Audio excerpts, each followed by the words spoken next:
Can you explain the arc of Gargoyles? The show starts out in the Middle Ages where the gargoyles and the humans live peacefully. After some sort of I don't know what the word is, someone was betrayed, the curse is placed upon the gargoyles and they will be turned to stone until their castle rises above the clouds, which of course is never going to happen. Also, they think.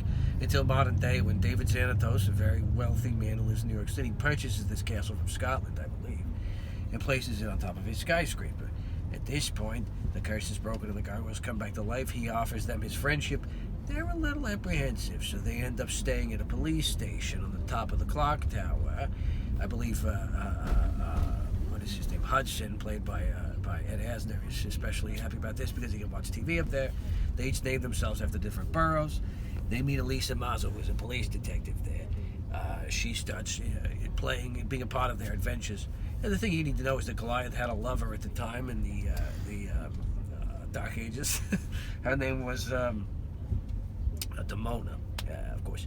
Now, they thought she had been smashed during the battle and she didn't know where to be found. What they don't know, of course, is that Demona was not a part of the curse and she ended up living throughout the time and became immortal, I believe. Her and Macbeth had this sort of... You're doing this. What's going on? Keep going. Macbeth and Demona were bonded together by the three witches, as mentioned in the Shakespeare play. And so their lives were, if one of them dies, they both die, of course. So Macbeth and Demona are having issues. Anyway, Goliath comes across her, they have a whole thing. If you want to get into it and get to the crazy stuff, eventually it's found out that they had a daughter, I think, who was taken to the island where, what is that guy, Oberon is. And there's a bunch more gargoyles there, but it's a later on situation. Xanatos turns out to be a bad guy.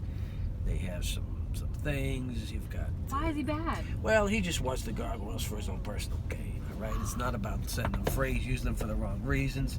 So he knew that the curse would be broken. Oh, yeah.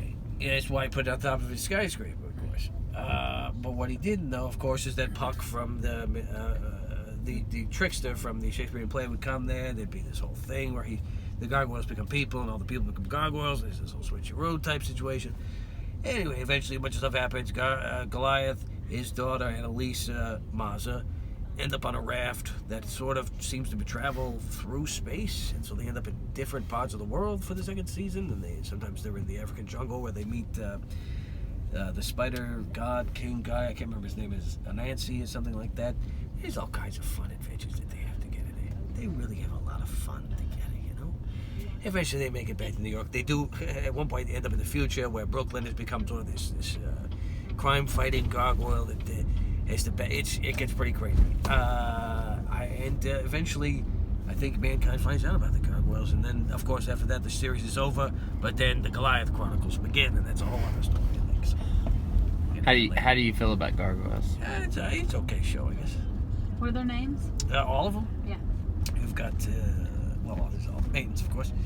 You've got Goliath being the leader of the group. Hudson's the older one. You've got Brooklyn, who was my favorite. Lexington, Broadway, and Bronx was their dog. What was Broadway like? Broadway was it was played by Bill Baggy. I don't know how to say his name. The guy who played Patrick Star on SpongeBob SquarePants. And he was on Coach? That's correct. Yeah, he played Dauber on Coach. That's right. Brooklyn was voiced by Jeff Bennett, voiceover actor. You've got Keith David playing Goliath. I believe Bronx's voice, barks and stuff were done by Frank Welker, of course, the famous voiceover actor that does a lot of animals.